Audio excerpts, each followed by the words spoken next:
Welcome back to your own Reviews channel, where we review and break down movies in shorter time frame possible. In this video I will review an action-adventure movie from year 2006 named The Guardian. The story follows Senior Chief Petty Officer Ben Randall and Airman Jake Fischer at the United States Coast Guard's Aviation Survival Technician (AST) program. Ben Randall is the top rescue swimmer who continues to work against regulation past the age of 40. Jake Fischer is a hotshot candidate for AST who was ranked as a top competitive swimmer in high school with scholarships to every Ivy League college and university, but opted to enlist in the Coast Guard instead in hopes of becoming an AST. The movie title is introduced by a mythic tale. People lost at sea often claim they feel a presence lifting them to the surface, breathing life into their bodies while they are waiting for help to arrive. They call this presence the Guardian. Ben, who has been juggling his home life and work as a Coast Guard rescue swimmer, is confronted by his wife asking for a separation due to his frequent time at work. During the argument, he receives a page for an immediate rescue. Out at sea, he loses his rescue team in an HH-60J Jayhawk helicopter mishap, and while waiting in a survival raft, his best friend, Chief Petty Officer Carl Billings, dies due to injury, cold, and shock. Additionally, Ben had placed a victim into the helicopter's rescue basket who was abruptly pulled under with the sinking helicopter and was never seen again. Shaken, he is forced to either retire or to teach at a Coast Guard training school to recompose, in which he reluctantly chooses the latter. Here, Jake arrives as a hopeful AST candidate at a school. Ben is considered a legend with a countless number of saves. During a training exercise, Ben, an instructor, decides to teach in his own way, disregarding the protocol, while Jake, a student known for his arrogance but good-hearted nature, meets a local school teacher named Emily Thomas. They start a casual relationship knowing that Jake's time there is limited. As the grueling initial weeks of training pass and more than half of the students drop out, with the school's commandant boasting of an attrition rate of over 50%, detailed instruction begins at the academy. Jake, after spending the night at his girlfriend's place, arrives late to class and faces Ben's confrontation. Surprisingly, Jake is not dismissed but is punished for his tardiness. Ben attempts to push Jake to quit, but he witnesses Jake's persistence and dedication. At a bar, Jake brags to Emily about surpassing all of Ben Randall's records. However, Maggie, the barkeep and an old friend of Ben's, informs Jake about an unbreakable record set by Ben during a ship fire rescue, the Aegis. Ben held onto the last victim by his fingertips throughout the flight to safety, despite a broken winch, resulting in severe injuries to his hand and shoulder. This act of heroism humbles Jake. That evening, Jake and Emily are at her residence when Jake suggests going on a date. Emily initially declines, wanting to maintain their casual relationship, but eventually agrees to the date and they end up spending the night together once more. Later on, during training, Jake's friend Charlie Hodge struggles to handle distressed victims in the water and is worried about failing out of school. In an effort to lift Charlie's spirits, Jake takes him out for a drink before his date with Emily. However, their night takes a wrong turn when they get into a brawl at a Navy bar and end up in jail, leaving Jake's girlfriend waiting. Jake returns to the base battered and bruised, taking full responsibility for the situation.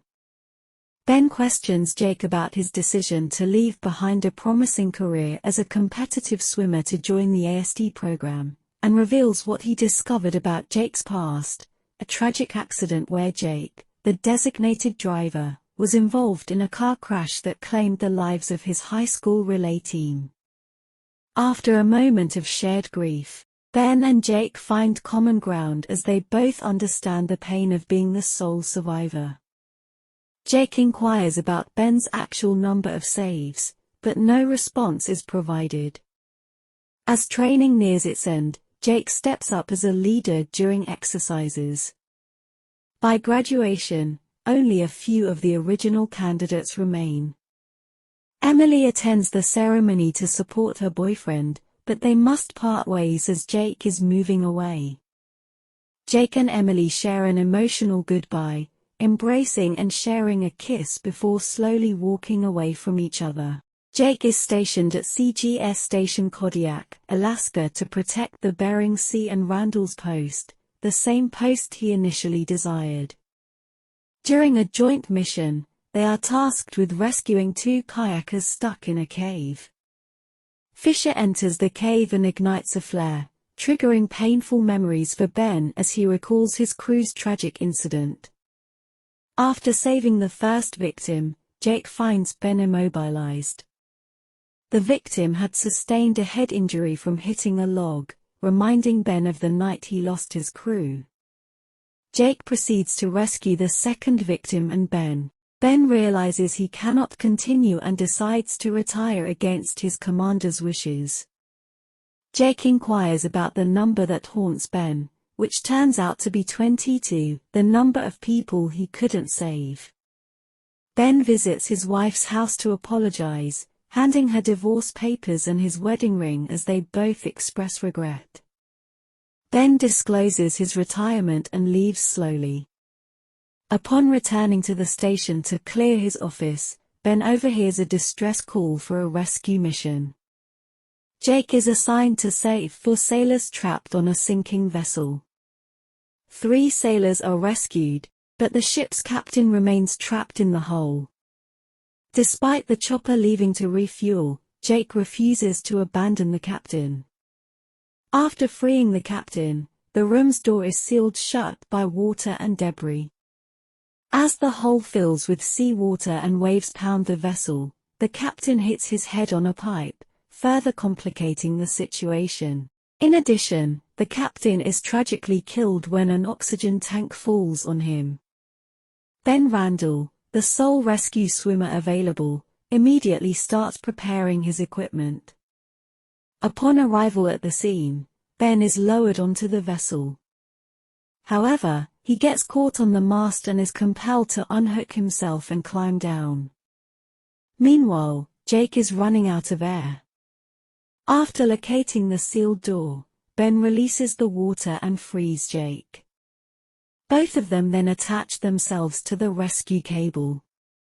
As they are being hoisted up, the winch malfunctions and the cable starts to unravel. Realizing that the cable cannot support both of them, Ben unfastens himself and begins to fall.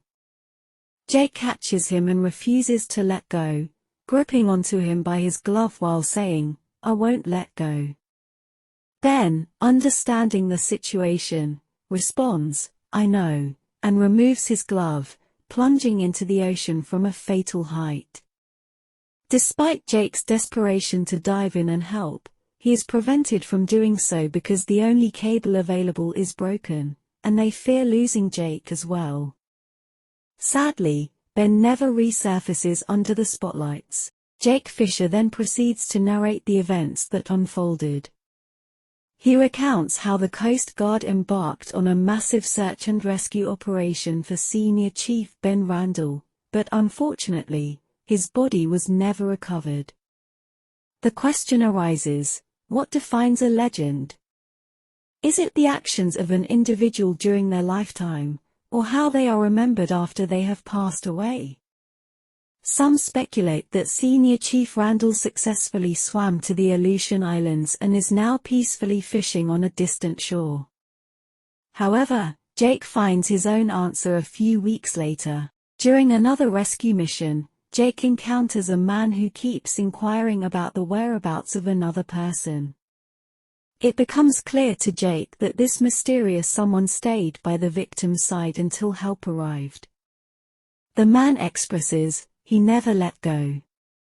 Jake attributes this act of unwavering support to Ben's spirit and continues his narrative. He speaks of a legendary figure who dwells beneath the sea, a savior for those who have been abandoned. This figure is known as the Guardian, or Senior Chief Ben Randall. Ben always emphasized the importance of choices in life, and ultimately, his choices influenced Jake's own decisions. The story comes full circle as Jake is reunited with Emily, the love of his life. Visiting her at the elementary school where she teaches, Jake interrupts her class. Surprised, Emily approaches him and questions his presence. Jake confesses, "I can't do casual, I lied to you." Overwhelmed with joy, Emily kisses Jake, marking a new beginning for their relationship. Here the movie ends. Thanks for watching the complete video. Please hit like, share it with your mates and subscribe my channel.